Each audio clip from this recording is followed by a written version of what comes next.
Najib telah hilang kelayakan sebagai ahli parlimen.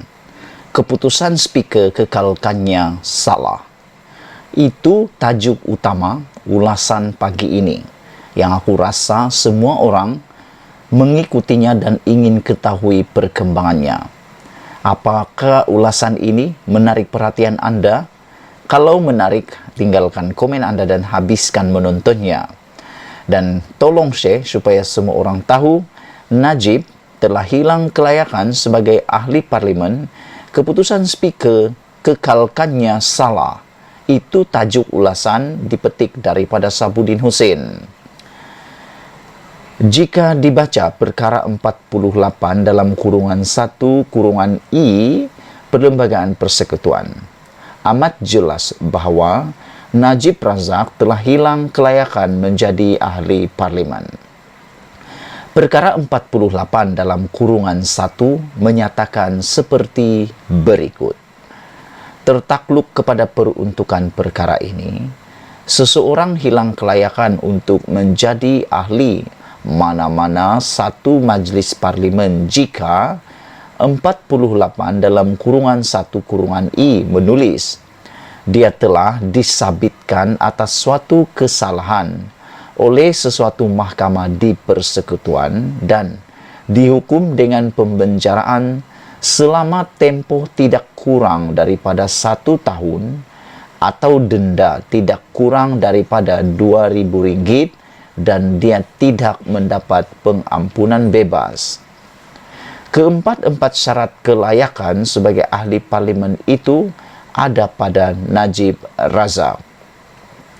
Pada 23 Ogos 2022, Mahkamah Persekutuan Malaysia yang menjadi mahkamah tertinggi dalam Persekutuan Malaysia telah menjatuhkan hukuman bahawa Najib dipenjara selama 12 tahun dan denda sebanyak RM210 juta. Makna kata, jika kita merujuk semula kepada perkara 48 dalam kurungan 1 kurungan I, amat jelas Najib sudah melanggar semua syarat yang ditetapkan ini, yaitu yang pertama, telah pun disabitkan kesalahan di Mahkamah Persekutuan. Kedua, beliau telah dihukum penjara melebihi 1 tahun. Bahkan Najib telah dihukum penjara 12 tahun. Ketiga, Najib telah didenda wang tunai sebanyak 210 juta, jauh melebihi syarat, iaitu RM2.000 dan tidak mendapat pengampunan bebas. Tentang pengampunan bebas ini, beliau sedang menunggu dan tidak diketahui bilakah lembaga pengampunan akan bersidang, kerana menurut pembacaan artikel-artikel sebelum ini, tidak ada keperluan pun untuk lembaga pengampunan ini bersidang dengan segera. Mereka boleh memilih bila-bila waktu untuk bersidang. Selain daripada itu, lembaga pengampunan ini boleh memilih menunggu sampai selesai semuanya kes perbicaraan Najib barulah mereka bersidang, kerana adalah tidak logik dan tidak logik sekiranya, tidak rasional sekiranya lembaga pengampunan ini bersidang. Dan kalau lebih mengejutkan, kalau lembaga pengampunan ini memberi pengampunan pada Najib, tidak rasional kerana Najib masih lagi menghadapi pelbagai jenis pertuduhan di mahkamah. Tidakkah itu sesuatu yang agak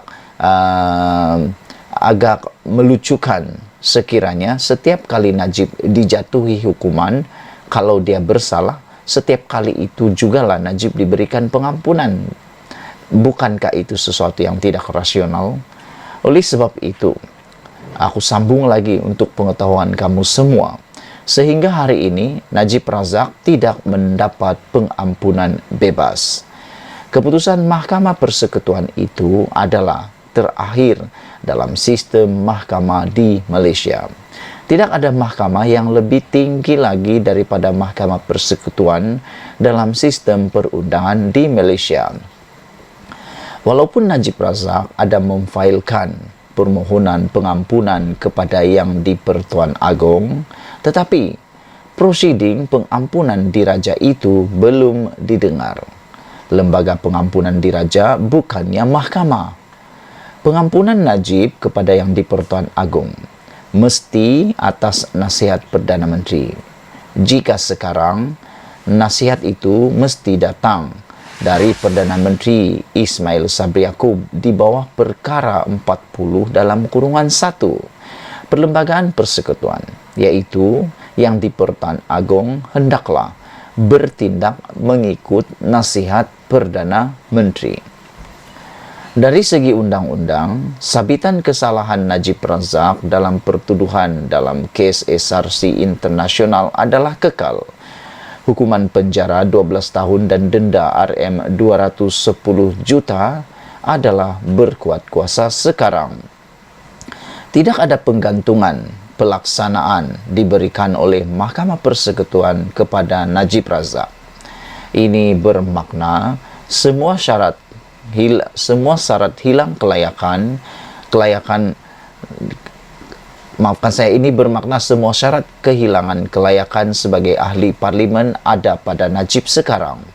Agak pelik dan aneh Yang di-Pertua Dewan Rakyat Tan Sri Azhar Harun memutuskan bahawa Najib masih kekal sebagai ahli parlimen pekan.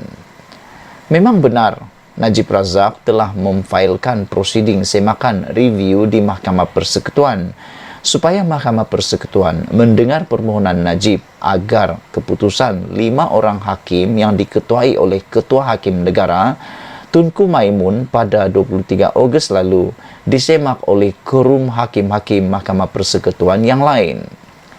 Tetapi permohonan semakan oleh Najib Razak itu bukannya satu penggantungan pelaksanaan hukuman 12 tahun penjara dan denda 210 juta.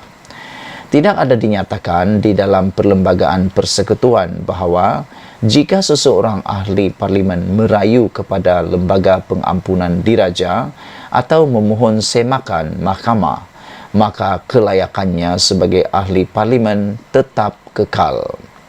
Sebaliknya, apa yang dinyatakan dengan jelas di bawah perkara 48 dalam kurungan 1 kurungan I Perlembagaan Persekutuan ialah jika pesalah itu yang telah dijatuhi hukuman penjara tidak kurang daripada 1 tahun atau denda yang tidak kurang daripada RM2,000 dan tidak mendapat pengampunan bebas, maka dia hilang kelayakan sebagai ahli parlimen.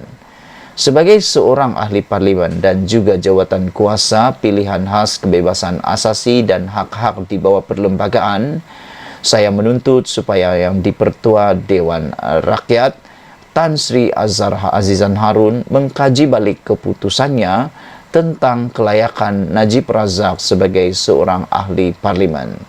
Ditulis oleh Hasan Abdul Karim, ahli parlimen Pasir Gudang, anggota jawatan kuasa parlimen pilihan khas parlimen mengenai kebebasan asasi dan hak-hak di bawah perlembagaan 8 September 2022.